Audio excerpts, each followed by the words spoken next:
Selamat pagi Bapak Ibu Saudara. Mari kita akan bersama-sama setelah kita memuji Tuhan, doa syafaat, kita akan belajar kebenaran firman Tuhan. Di mana firman Tuhan tadi yang sudah kita baca dari Markus 3 ayat 31 sampai yang 35. Mari kita akan tunduk kepala bersatu dalam doa untuk menghadapi atau menerima kebenaran firman Tuhan. Bapa yang di dalam surga, kami bersyukur jikalau pada saat pagi hari ini Tuhan beri kesempatan kepada kami bersama-sama untuk belajar kebenaran firman-Mu. Kiranya Tuhan akan memberkati kami ketika kami bersama-sama belajar, dan biarlah pelajaran ini akan boleh bisa menjadi tuntunan dan bimbingan di dalam setiap kehidupan kami. Dalam nama Yesus yang berdoa dan bersyukur. Terima kasih Tuhan. Amin. Saya akan mengulangi dari ayat yang ke-31 dan 32. Di sana yang mengatakan bahwa lalu datanglah ibu dan saudara-saudara Yesus. Sementara mereka berdiri di luar, mereka menyuruh orang memanggil dia. Ada orang banyak duduk mengelilingi dia. Mereka berkata kepadanya, "Lihat, ibu dan saudara-saudaramu ada di luar dan berusaha untuk menemui engkau." Saudara terkasih, kalau saudara-saudara memperhatikan bagaimana ayat yang 31 dan 32 dari awal perikop ini menunjukkan saudara-saudara Yesus sungguh-sungguh memiliki hubungan yang dekat kepada Tuhan Yesus, di mana dia mencari dia. Ini kejadian ini tidak hanya pada saat itu, peristiwa itu, tetapi peristiwa sebelumnya. Saudara-saudara Yesus sudah mencari dia.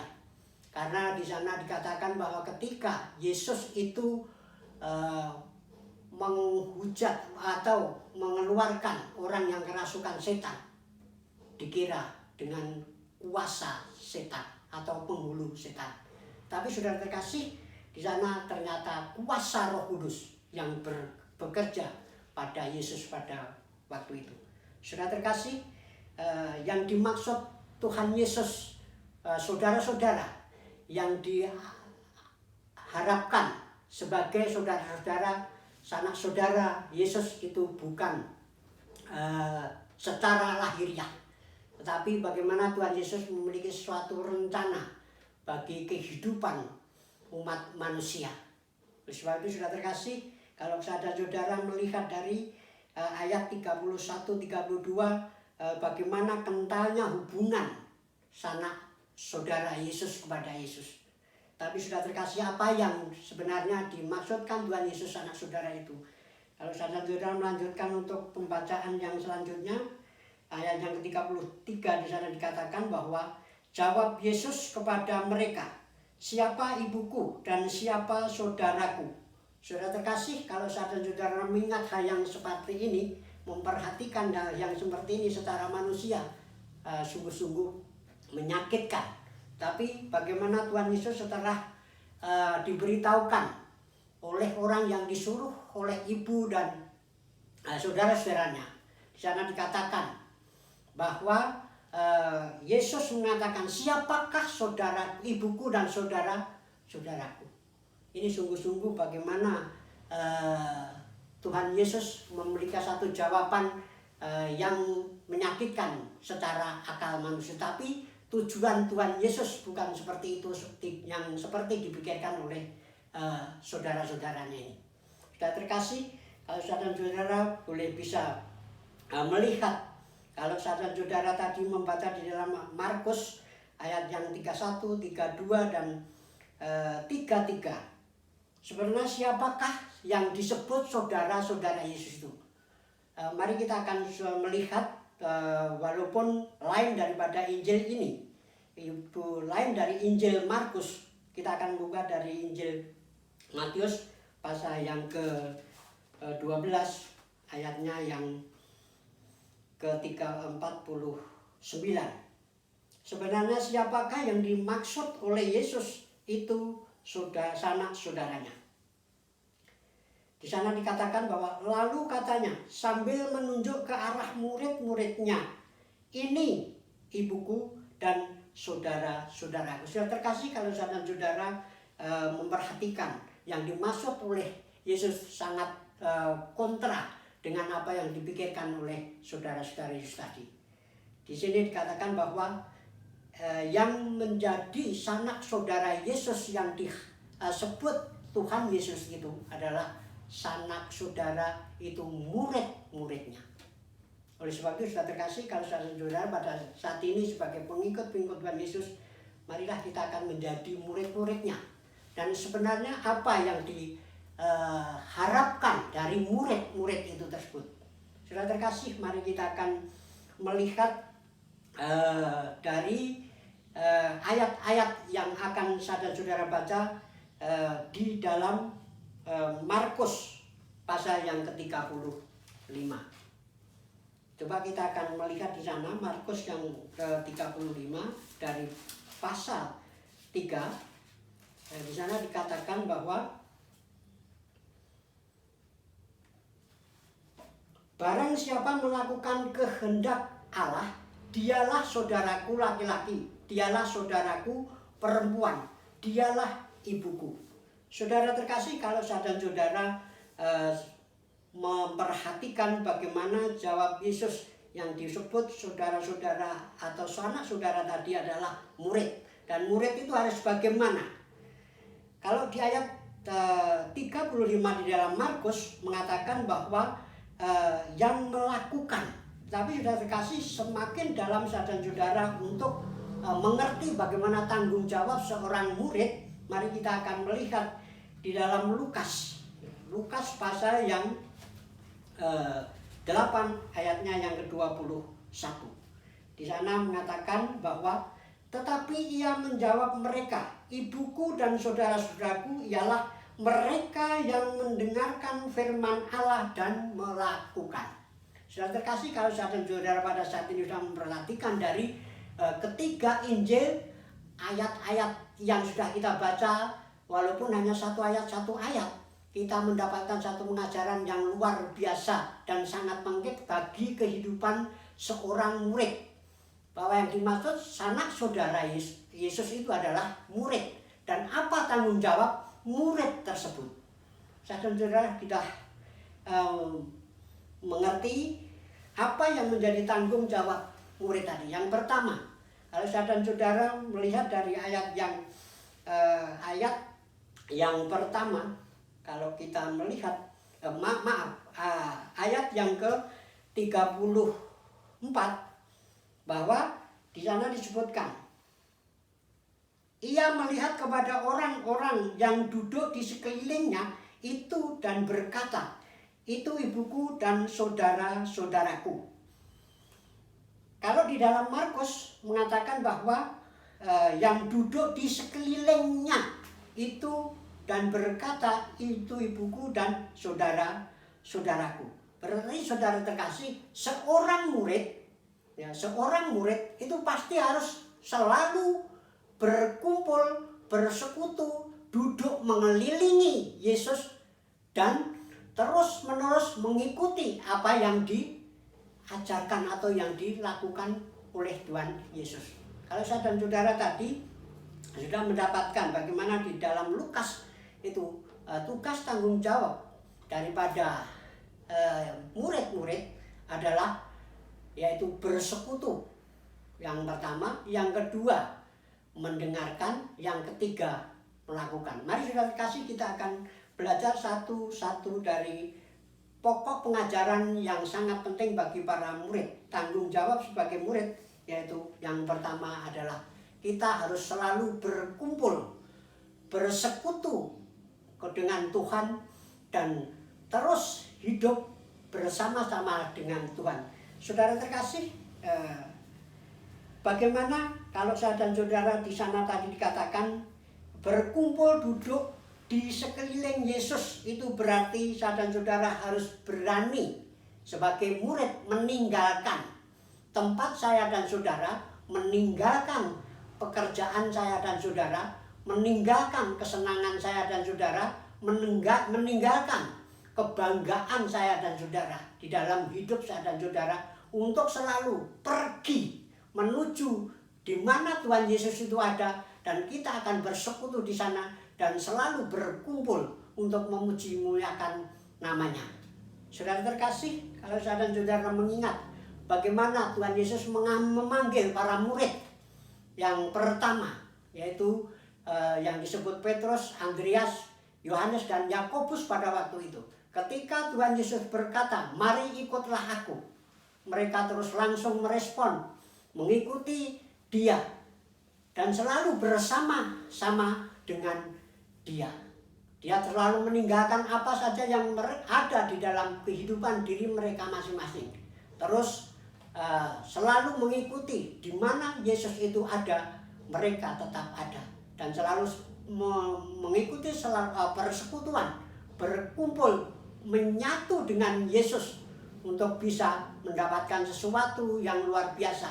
Bukan hanya yang dipikirkan secara akal manusia, tetapi yang dipikirkan oleh Allah supaya memiliki sesuatu hal yang sungguh-sungguh menuju satu jalan kebenaran dan hidup.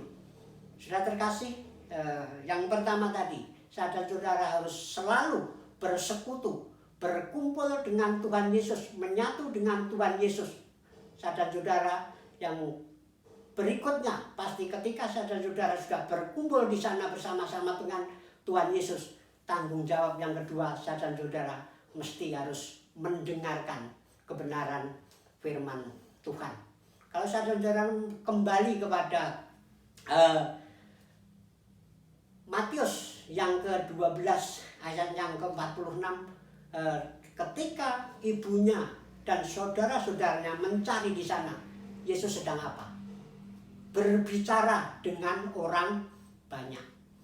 Berarti di sana ketika saudara-saudara bersekutu, berkumpul bersama-sama Yesus, menyatu dengan Yesus, kita akan mendengarkan pengajaran Tuhan Yesus, karena Yesus pada waktu itu berbicara dengan orang banyak. Pasti saudara-saudara sebagai murid-murid merindukan hanya bersekutu dengan Tuhan selalu, dan saya dan saudara harus menyatukan hidup ini kepada Tuhan Yesus untuk mendengarkan. Jadi saudara kasih, untuk tanggung jawab yang kedua, saya dan saudara harus datang bersekutu kepada Tuhan, mendengarkan firman Tuhan. Kalau saya dan saudara membaca di dalam ayat yang ke 35,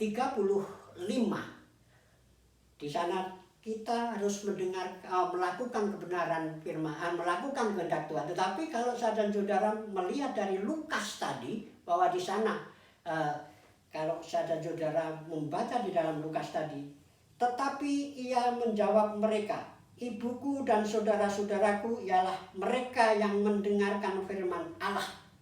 Berarti tugas tanggung jawab sebagai murid yang kedua adalah mendengarkan firman Allah. Saudara terkasih, mendengarkan firman Allah di sini, saya dan saudara mesti tidak hanya ketika saya dan saudara itu bersama-sama melakukan kegiatan dan mendengarkan suara Tuhan yang disampaikan, baik itu oleh hamba-hamba Tuhan, pendeta, dan lain sebagainya. Tapi saudara terkasih, pasti saya dan saudara tidak merasa cukup jikalau mendengarkan firman Tuhan itu, jikalau hanya ada kegiatan-kegiatan di dalam gereja. Tapi saudara terkasih, yang saya dan saudara diharapkan oleh Tuhan Yesus mendengarkan firman Tuhan itu setiap saat. Mendengarkan firman Tuhan itu setiap saat, bukan hanya kalau saya dan saudara mengikuti satu persekutuan, baik itu di gereja maupun di mana gereja itu menyelenggarakan untuk persekutuan. Tapi saudara kasih, saya dan saudara setiap hari. Bagaimana saya dan saudara dengan kita mendengarkan kebenaran firman Tuhan yang setiap saat atau setiap hari itu, dengan cara apa? Yaitu saya dan saudara harus rajin membaca Alkitab. Sudah terkasih, saya secara pribadi dengan keluarga, walaupun saya tidak memiliki jadwal tertentu yang saya pastikan untuk membaca kebenaran firman Tuhan melalui Alkitab, mendengarkan firman Tuhan melalui Alkitab, saya baca tidak saya jadwal, tapi di tengah-tengah atau di celah-celah kesibukan saya pasti membaca kebenaran firman Tuhan. Seperti kalau saya sekarang ini bersyukur kepada Tuhan kalau saya diberi pekerjaan yang sangat dekat. Kalau jam 12 siang, waktunya istirahat makan siang, saya pasti pulang. Nah, di celah-celah yang seperti ini, saudara, saya pakai untuk kembali membuka Alkitab, supaya saya selalu dengaran firman Tuhan yang akan semakin menguatkan kehidupan iman kepercayaan saya kepada Tuhan, yang selalu akan membangun kehidupan kami, satu keluarga ini semakin dewasa dan bertumbuh. Jadi saya terkasih, tanggung jawab sebagai seorang murid yang kedua, saya dan saudara harus membaca kebenaran firman Tuhan atau mendengarkan kebenaran firman Tuhan itu setiap hari. Dengan cara saya dan saudara terus membaca Alkitab, tidak ada henti-hentinya. Jikalau ada kesempatan yang paling bagus, karena Tuhan memberikan satu kesempatan kepada saya dan saudara ini satu hari dalam 24 jam. Tapi apakah sudah saya dan saudara manfaatkan atau gunakan dengan sebaik-baiknya? Mari saudara terkasih, sebagai murid-murid Tuhan Yesus atau sanak saudara Yesus, saya dan saudara dituntut untuk terus mendengarkan firman Tuhan, yaitu caranya saya dan saudara membaca Alkitab. Saudara terkasih, untuk tanggung jawab yang ketiga, seperti yang sudah kita baca bersama-sama di dalam Markus tadi, Markus pasal yang ketiga ayat yang ke-35, saya dan saudara harus melakukan kehendaknya. Melakukan kehendaknya, saudara, pasti saya dan saudara harus selalu menyatakan cinta kasih Tuhan Yesus itu di dalam kehidupan saya dan saudara, kesehariannya. Bukan kalau hanya kita bertemu, bersekutu dengan saudara-saudara seiman kita untuk menyatakan cinta kasih itu. Tapi saudara terkasih, cinta kasih itu harus kita nyatakan di dalam kehidupan kita, kesehariannya, dimanapun saya dan saudara berada. Kalau saya di dalam keluarga ini, saya sudah bersyukur kepada Tuhan karena kebaikannya dan kemurahannya, kami boleh bisa menjalani atau melakukan, menyatakan cinta kasih Tuhan Yesus itu di dalam kehidupan kami. Yang pertama, melalui di dalam keluarga. Kalau saya dan saudara menyatakan cinta kasih Tuhan Yesus itu di mana saja kita berada, itu baik dalam keluarga, di dalam ke tetangga dan lingkungan, bahkan mungkin di pekerjaan. Sudah terkasih, kalau kami di dalam keluarga, kami bisa fokus ke dalam keluarga, menyatakan perhatian kami, kepedulian kami dengan keluarga. Ini sebagai bentuk kami menyatakan cinta kasih Tuhan yang ada di dalam kehidupan kami. Semua kesibukan yang ada di dalam rumah tangga, saya pasti terlibat di sana. Baik itu mulai dari cuci pakaian, cuci piring, juga banyak hal, misalnya ada kesibukan yang lain, memasak, bahkan setrika. Yang paling menarik, saudara, dengan kasih dan kemurahannya Tuhan, kami boleh bisa sehabis pulang dari kerja pada sore hari, kalau waktunya sudah agak petang, saya bisa menyiapkan air hangat untuk mandi istri dan cucu kami. Sudah terkasih, mari saudara, kalau ada di antara kita yang belum bisa menjalani cinta kasih atau menyatakan cinta kasih Tuhan Yesus di dalam kehidupannya, saatnya kita sudah diberikan satu kesempatan yang luar biasa bagi Tuhan. Mari kita akan gunakan sebaik-baiknya. Saya dan saudara harus melakukan kehendak Tuhan dengan cara menyatakan cinta kasih Tuhan di dalam kehidupan saya dan saudara. Di dalam menyatakan cinta kasih Tuhan Yesus kepada Yesus, bagaimana Yesus sudah mengasihi saya dan saudara terlebih dahulu, apa yang kita perbuat bagi Dia. Pasti saya dan saudara akan sungguh-sungguh merindukan bagaimana untuk membalas kasih-Nya Tuhan di dalam kehidupan kami. Walaupun apa yang kita perbuat ini sekuat apapun, sebesar apapun, itu belum ada apa-apanya di dalam Tuhan. Tapi mari kita, kerinduan kita akan semakin kita kokohkan untuk selalu melakukan kehendak Tuhan dan mengasihi Tuhan. Yaitu pasti kalau di dalam gereja kita, walaupun dengan adanya pandemi virus corona ini, saudara-saudara masih harus bersekutu di rumah-rumah. Tetapi bagaimana sudah terkasih, saudara-saudara harus menyatakan cinta kasih kita kepada Tuhan Yesus. Selama 2020 ini saudara, untuk saya secara pribadi, saya sudah lakukan bagaimana mengikuti semua kegiatan di dalam gereja ini, belum pernah bolong. Puji syukur kepada Tuhan, karena ini kemurahan dan cinta kasih Tuhan yang diberikan kepada kita. Mari kita akan nyatakan. Sudah terkasih, biarlah kerenungan atau kebenaran yang sudah saudara-saudara pelajari secara singkat ini, mari kita akan sungguh-sungguh kita nyatakan di dalam kehidupan saya dan saudara. Sebagai murid-murid Tuhan Yesus, saudara-saudara harus melakukan atau tanggung jawab yang dituntut oleh Tuhan sebagai murid.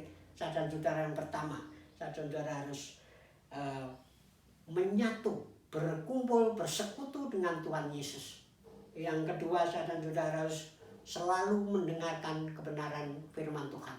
Yang ketiga, saudara-saudara harus melakukan kehendak Tuhan. Mari sudah terkasih, bersamaan dengan ini sebenarnya minggu pagi ini pasti saudara-saudara harus mendengarkan kebenaran firman Tuhan dengan khotbah turunnya Roh Kudus.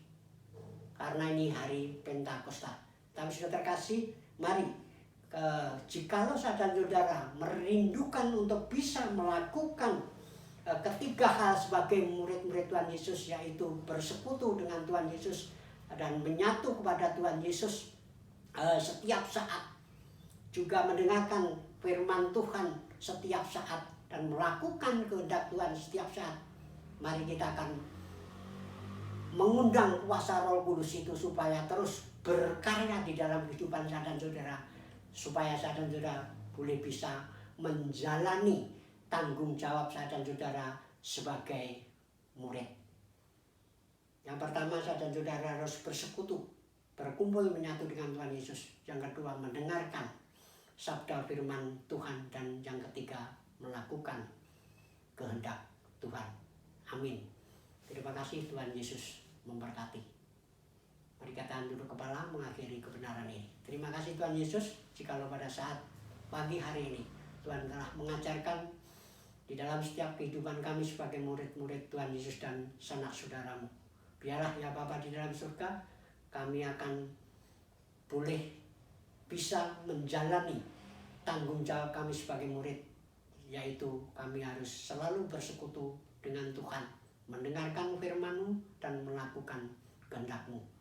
Biarlah Tuhan Yesus akan terus memberkati setiap kami. Dalam nama Yesus kami berdoa dan bersyukur. Amin. Selamat pagi, Tuhan memberkati.